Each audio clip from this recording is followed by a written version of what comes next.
Hi, I'm Mandy Pryor, and welcome to Spotlight on Pittsburgh. Spotlight on Pittsburgh is a program about Pittsburgh's most fascinating people and what they do to make our city an amazing place to live and work. When we come back, I'll introduce you to Cori Wamsley. This 8-time author is releasing a brand new book that might just put the spark back in your business. Later, we'll bring out comedian and writer Mike Buzzelli, who will give you the buzz on his holiday hit coming out this season. See you in a moment.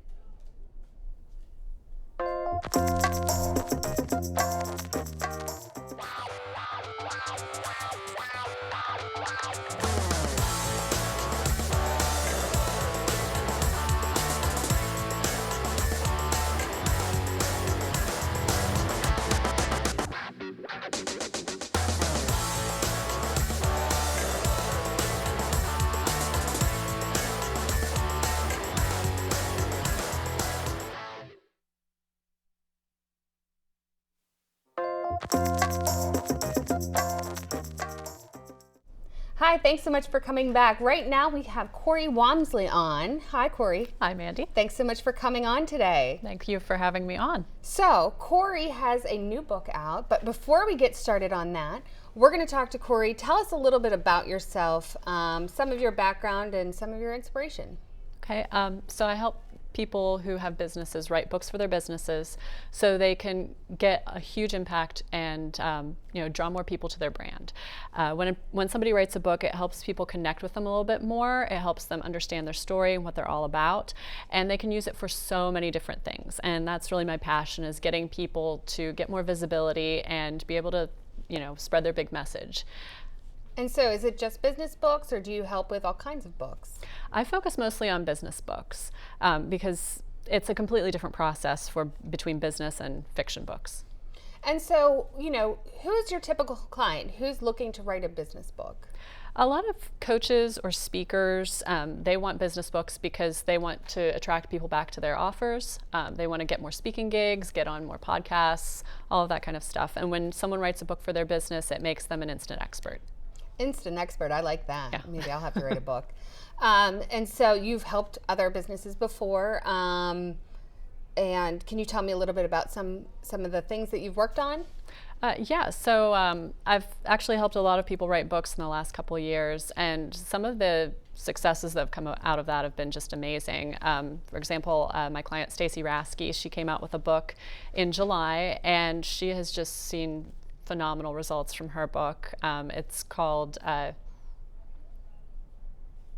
anyway. She knows it. She knows it. we all know. StacyRasky.com.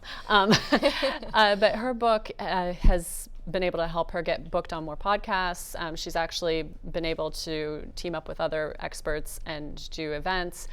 So she's seen a lot of growth in her own business just because of that book. So it can really help business leaders out there kind of put their foot forward, because obviously there's a lot of competition.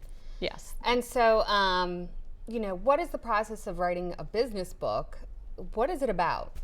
It's about finding things that are going to connect with your audience and figuring out who that target audience is to begin with, picking a subject that's really going to resonate with them, because, you probably talk about a lot of different things, but you need something that's really going to help them. You want to focus on what their challenges are. So that's where you start with your business book, and then you can go into laying out the structure for it, and that makes it a lot easier to write. And I know a lot of people think that you just sit down and you just pour out this book and it's magical, and yes, and you get up the next morning and you're like, oh, I have a book now. That's really not how it works. That's not how it works? Yeah, shocking. Wow. So I help people with the structure. I help people figure out exactly what they want to say, because you already know what your big message is, and I just help you get it out there in the right way that's going to connect with people. And what do you think is the biggest hurdle, the biggest struggle when it comes to starting a book or completing a book?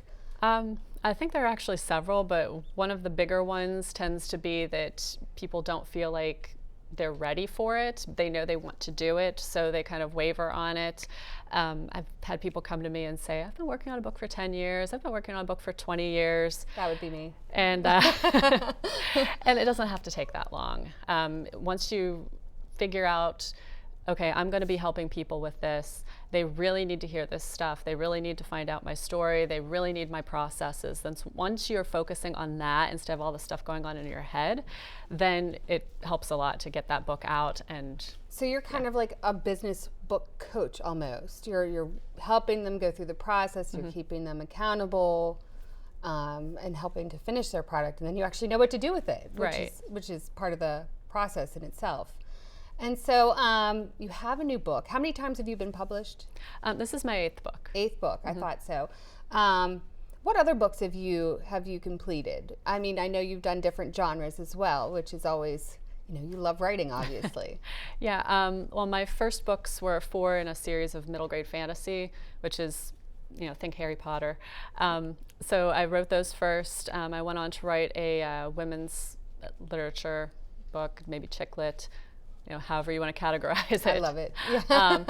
And I did 2 that were children's. The last children's book I published was this year, and it was with my daughter, who is about to turn 7. And it has a great title, and I forget what it is. Monkey Mermaid Magic. I knew there was something with mermaids and monkeys, and I didn't remember the whole thing. And so now you have this brand new book, The Spark Method. Has not hit shelves yet, correct? I launched an advanced copy earlier this year. It was kind of so I could say, look, I wrote this in 6 weeks. You can do it too. I had a goal of getting it done for the Pittsburgh Business Show, and I did it. Good for you. And then I've gone back through and added some additional material. I spoke with Daria Chisholm, and she's giving me a foreword for the book, which is very exciting. So it's a different, it's basically the second launch of this book, but this is the full launch. This is the full launch coming up.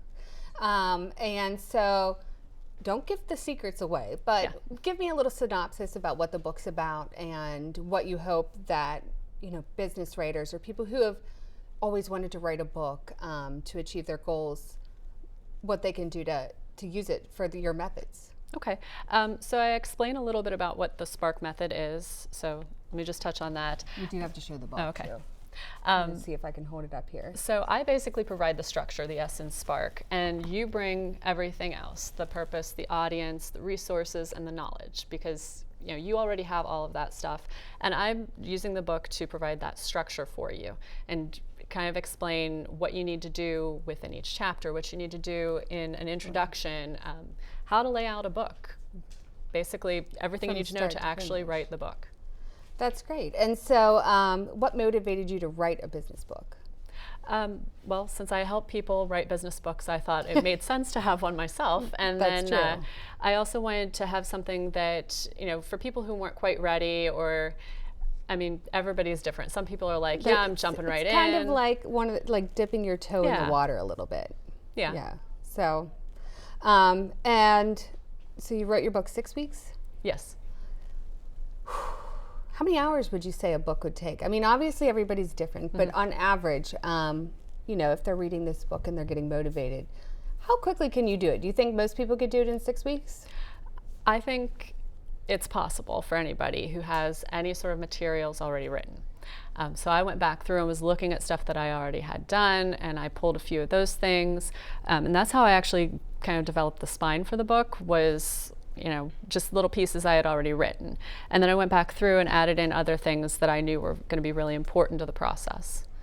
And what would you suggest to anybody who wants to write a book, who you're going to say they have this copy in hand? What would you tell them to do with the book when they read it? To do with my book? Yeah. Basically follow it step by step, and that will get you all the way through the process. But the most important thing to do first is figure out who you're talking to and what their biggest challenges are. And is this going to be a series? Are you going to have different methods and methodologies? Or am I getting ahead of myself? I haven't given that a lot of thought yet, but I imagine there will be more books. Once you've written 8, you kind of keep going. And I want you to reveal one secret today. Like one secret tip that no one knows that can help everybody out there. What would you tell them to do? Or what's the secret behind the book? Give them one tiny piece. Don't commit to the title before you write anything else. Oh, titles are the worst, aren't they? Because you have a blank page, so everybody thinks they have to sit down and write a title. It goes back to when we were writing papers in school. Like, if I just get the title, then I can have the whole thing done. I know what I'm writing about, and that's that. But that's not quite it. So don't commit to the title yet. Commit to what challenge you're actually addressing. That's big. I mean, I can honestly say, so just coming back, I was an English major. I wrote tons of papers, and that was always the hardest part. And I would wait till the end because I had no idea that it would change in so many different ways. And, you know, it just has to come to life, I guess, before you define it. Kind of like having a baby, you know. I mean, I'm just back from maternity leave. So, you know, that you don't name it. You try to name it, but really until it's here, it's not really. Right. That's not really the name. So. Well, is there anything else you'd like to share before we go on to Mike today? Well, if anybody wants to connect with me, they can send me a message through my website, and I also offer a freebie to help people figure out what they actually want to write about. That's great. Okay, well, we will invite you back out in a little bit with Mike so you two can chat. Our authors can talk because, you know, I'm not an author yet, I should say. So thank you, Cori. To find out more about Cori Wamsley and the Spark Method, go to CoriWamsley.com. We will see you back after the break.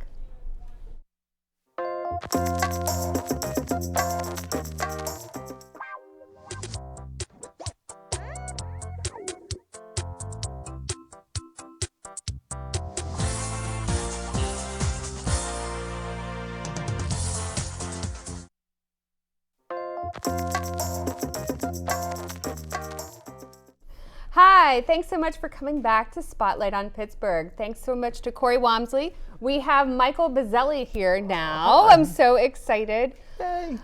Michael and I go back, 10 years? Yeah. 10 9. years? I've been back in Pittsburgh for 9 years, so it has to be towards the beginning then. Wow, you're like one of my oldest friends back whenever I moved back. So oh, wow. That was about 10 years ago, too. Oh, wow. So we just had to know each other. There you go. So, tell me a little bit about yourself. Let's start there. Obviously, you have a book we're going to be talking about, but tell me kind of your background. You do all sorts of fun things. Yeah, I'm a stand-up comedian. You mentioned my friend Terry Jones was on your show earlier. Did. So, good friend of mine. Love him. That's how Very we met. funny. Oh, that's true. We met at a comedy show. Comics for Comics? Comics for Comics, yes. It was a benefit for the Toonseum. Yeah. Way back when. Way back when. So, yeah, that was a fun gig. So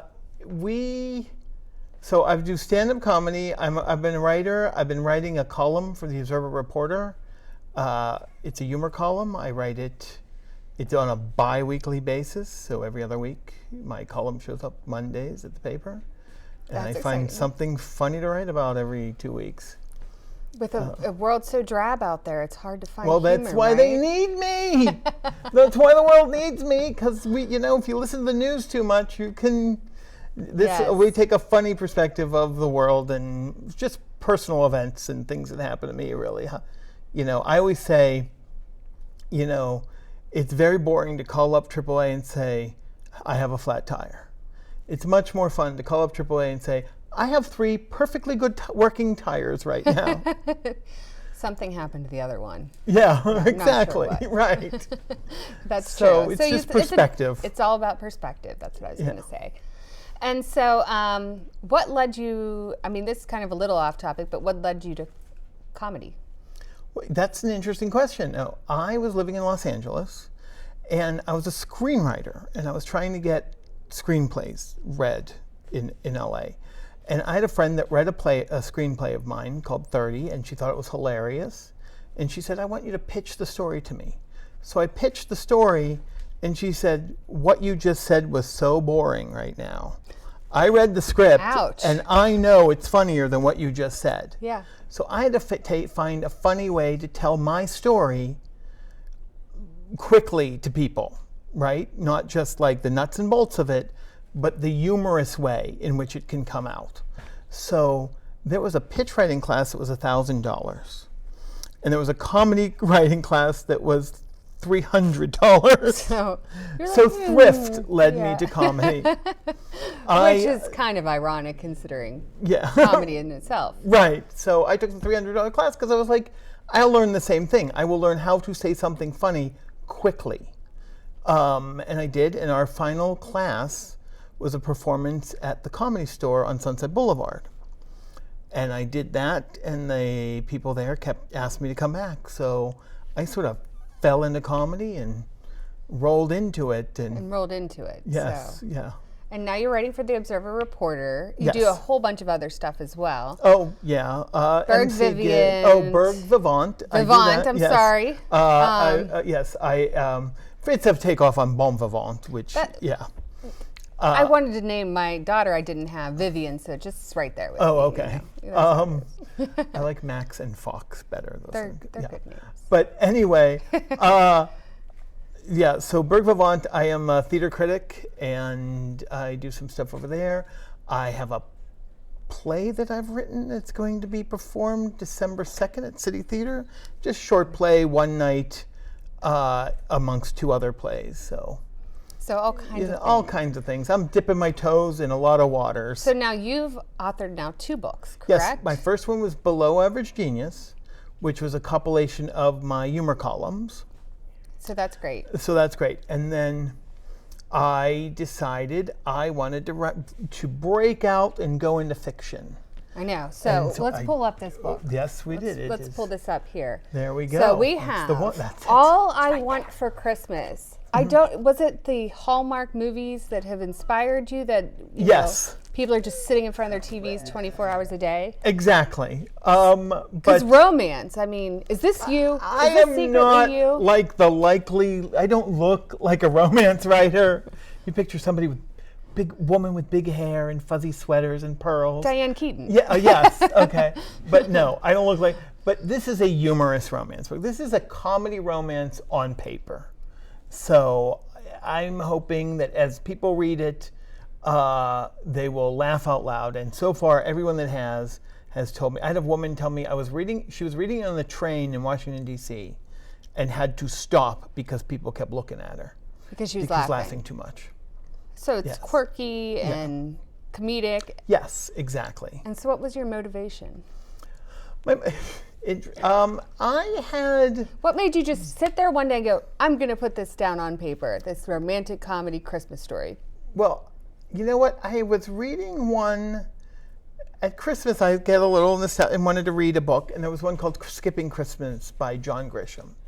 So I read that book, and it was supposed to be a humorous take on Christmas. And the final bit is very funny. There's a bit where he's stuck trying to really make Christmas happen all at once. But it took a long time to get to the humor in that book. And I'm like, I think if you're writing a book that's supposed to be a funny story about Christmas, it should be funny right away. There should be a one-liner in the first line. Yeah. This is going to be funny. Start funny, yes. Start funny, stay funny, and keep it going.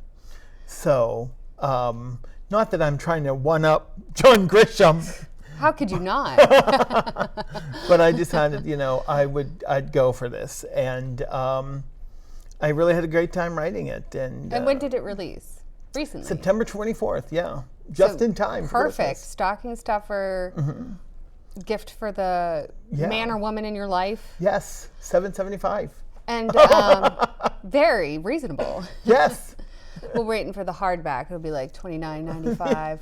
Yeah, I think we're staying soft on this one. That's good. So anyway, tell me a little bit. Can you give me like a little snippet of the story? Yeah. Sure. It is about Kate Nolan, who goes back to Connecticut for Christmas. And once she gets there, things start to go wrong. She loses her luggage. Her mother tells her that her mom is going off on a flight to go on a trip instead of spend Christmas with her. So she's stuck alone at her mom's house for Christmas, and her mom asks her to deliver the Christmas cookies. That's where it always starts. Yeah, she's taking a tray of Christmas cookies, and around the corner, Tony Rossi, who is in Boston, from Boston, but goes to Connecticut to visit his sister for Christmas.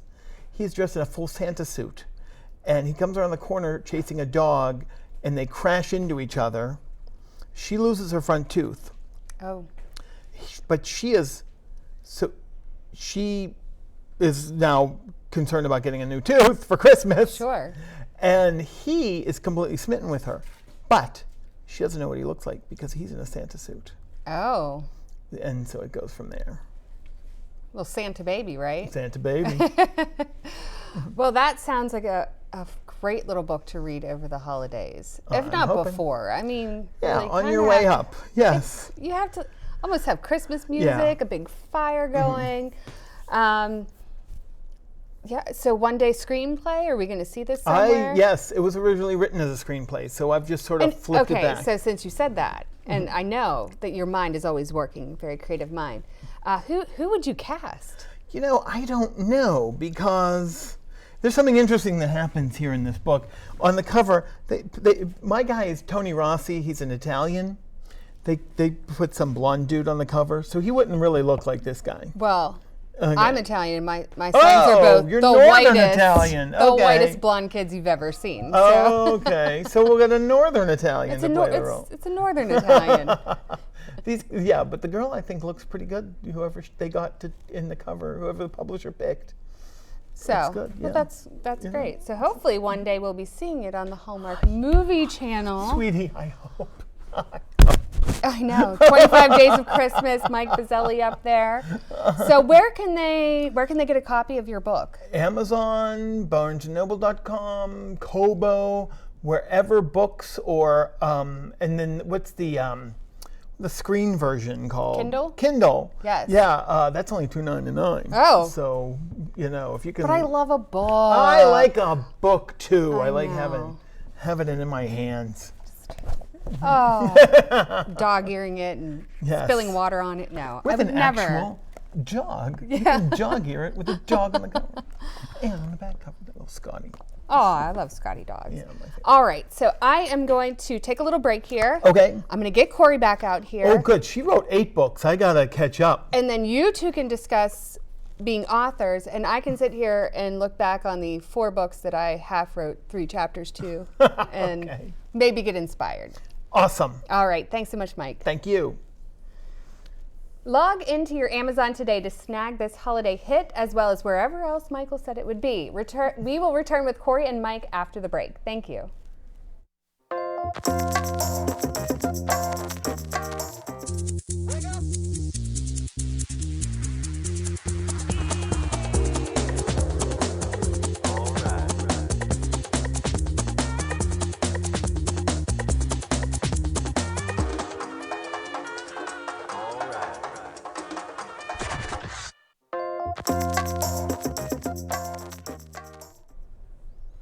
All right, so I am back again with Cori and Mike and their 2 books. Cori's definitely great for the new year, getting your business started right. Mike's great for right now, get it now, read it before Christmas with hot cocoa, fireplaces, and all that good stuff. So I am gonna let Cori and Mike discuss a little bit about being an author and see what questions they might have for one another. Yeah, I want to ask you about branding, because I've branded myself as a comedian and an author, but what if I want to venture out and write a scary book?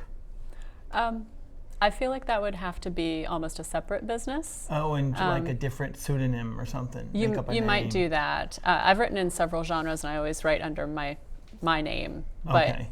since you're I already, love myself too much though to write under another name. So scary book is out. I mean, you could write a scary book, and you could do it the same, but it would be 2 separate audiences yeah. that you'd be speaking to. Yeah, chasing a separate demographic is really an interesting thing. Yeah. I've found out, because I was a humor writer first, and now I'm kind of a romance writer. I'm a member of Romance Writers of America now, which is crazy to me. Yeah. But I've found out that there's a lot more romance readers. Yeah, there are. Yeah, and they're very passionate about it. Yes, I they used are. to spend a lot of time, I'd say, okay, I'm gonna read 4 classics, 1 chick lit. 4 classics, 1 chick lit, 2 chick lit. I just need that, I like that little break. Balance is to good. something fun and poppy and Yeah. yeah. Yeah. So I will say the reason classics become classics is less because they're popular with the general public and more because some scholar basically staked their whole career on it. Yes, that's true. I would like to be Jane Austen of the 21st century. We nominate you Okay. as Jane Austen. Who would you like to be? Dr. Seuss. Dr. Seuss. Oh, good choice. That rhyme scheme is Yeah. hard to match, isn't it? My goodness, I have such hard times. Any Oh, other the places questions we'll that go. you have, Cori, for Mike? Okay, so what made you decide to do romance?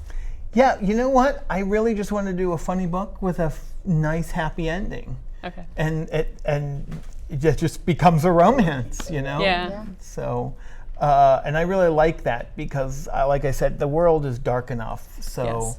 let's get as much humor in the world as we can. Yeah, I completely agree. Yeah. I'm a happy ending person too. There we go. I can't wait. I'm going to read this children's book. Mermaid, monkey, monkey magic. Monkey, mermaid, Oh, magic. the monkeys first. Yes. Okay. Yeah. All right, well, please do a holiday book exchange between both of you, and as well as I've already grabbed my copies of both books, so I'm going to be busy. Thank you both so much for coming on to Spotlight on Pittsburgh today, and I'm very excited to have you on. You're both excellent guests.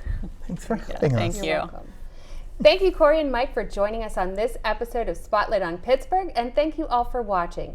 Please follow us on Facebook and Instagram at Spotlight on Pittsburgh, and join us again when we shine the spotlight on 2 new guests. Thank you.